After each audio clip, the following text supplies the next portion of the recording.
ମୂଳା କଥା ଆସିଲେ ସେଇ ମୂଳା ଖଟା ମୂଳା ଭଜା ଏଇସବୁ ହିଁ କରିଥାଉ। କିନ୍ତୁ ମୁଁ ଆଜି ଆପଣମାନଙ୍କୁ ପୁରା ୟୁନିକ୍ ଷ୍ଟାଇଲରେ ମୂଳା ତରକାରୀ ବନେଇକି ଦେଖେଇବି। ନମସ୍କାର, ପ୍ରିୟାସ୍ କିଚେନରେ ଆପଣ ସମସ୍ତଙ୍କୁ ଅନେକ ଅନେକ ସ୍ୱାଗତ। ଆପଣ ଏଇ ମୂଳା ତରକାରୀକୁ ଥରେ ଖାଇଲା ପରେ ଗ୍ୟାରେଣ୍ଟି ସହ କହୁଛି ଆପଣ ସବୁବେଳେ ମୂଳାକୁ ଏହିପରି ଉପାୟରେ ବନେଇକି ଖାଇବାକୁ ପସନ୍ଦ କରିବେ। ତେବେ ଆପଣ ମୋର ଏଇ ମୂଳା ତରକାରୀ ରେସିପିକୁ ଦେଖିବା ପାଇଁ ଭିଡ଼ିଓଟିକୁ ଫୁଲ୍ କରନ୍ତୁ। आशा करछि कि रेसिपीटी आपनको निश्चय भल लगिब।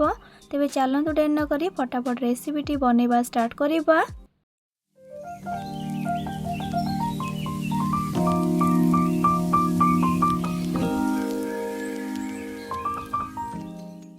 मूला तरकारी बनैया प्रथम ये देखो मु कड़ाई रे किछि पानी को गरम करनेछि।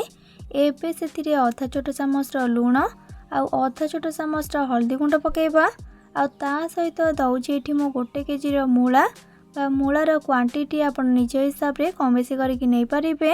एबे सबको टिके मिसई नेबा मिसई देकी गैस फ्लेम को हाई करके हाई फ्लेम रे 4 ରୁ 5 मिनट खंडे भल भाव फुटा छाड़ा। 4 ରୁ 5 मिनट खंडे फुटेला परे एठी देखंतु मूला हमर एठी बॉयल गलानी। माने पूरा मूला को सिझेबार नहीं, अधा दिया को सिझेबे माने 40 ରୁ 50% भलिया।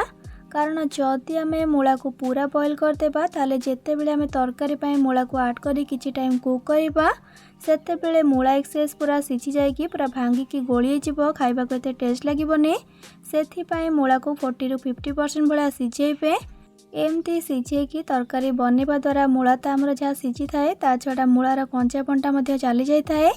एबे मूला सबको ये गरम पानी रू छाणिकी गोटे बाउल रखी नेबा।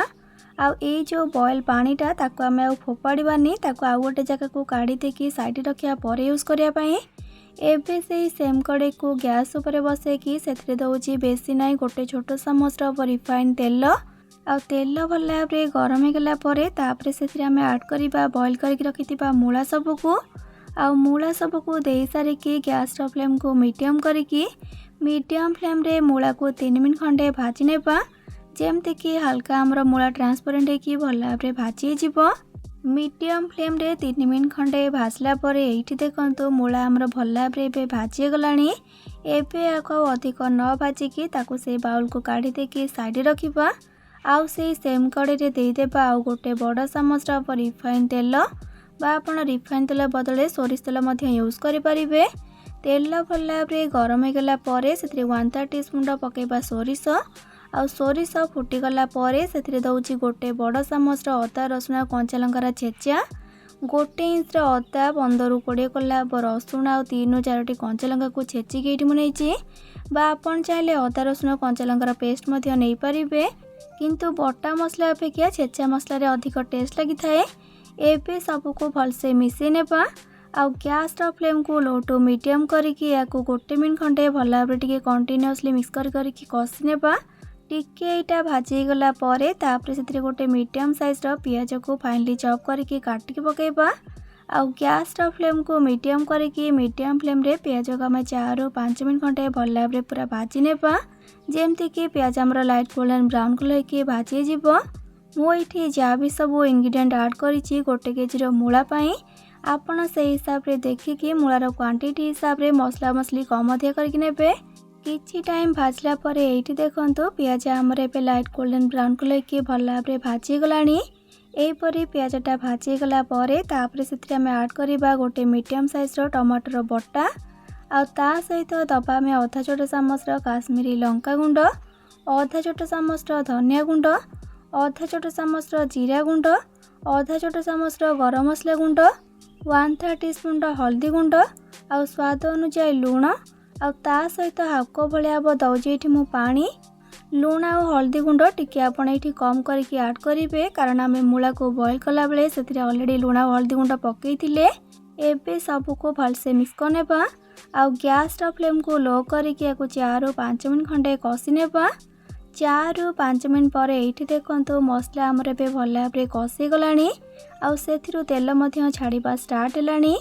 एबे आम एथिरे ऐड करबा बॉयल करके रखिथिबा मूला सबको मसला सह ताको भलसे मिक्स करके मीडियम फ्लेम रे 3 मिनट खंडे कषि नेबा। जेमती कि मसलार फ्लेवरटा मूलारे बढ़िया से आसीजिवो से भी टिके कषि जीवो। आगर भी मु मूला और मूला सागर बहुत सारा रेसिपी मो चैनल रे अपलोड करिछि। आपण से सब वीडियो को देखिया पई चाहुथिले ए वीडियो तले थिबा डिस्क्रिप्शन बॉक्स रे तार लिंक सब को पाई परिबे। 3 मिनट पर एठी देखंतु सब जिंस हमर एबे बढ़िया से एकदम कसी गलानी।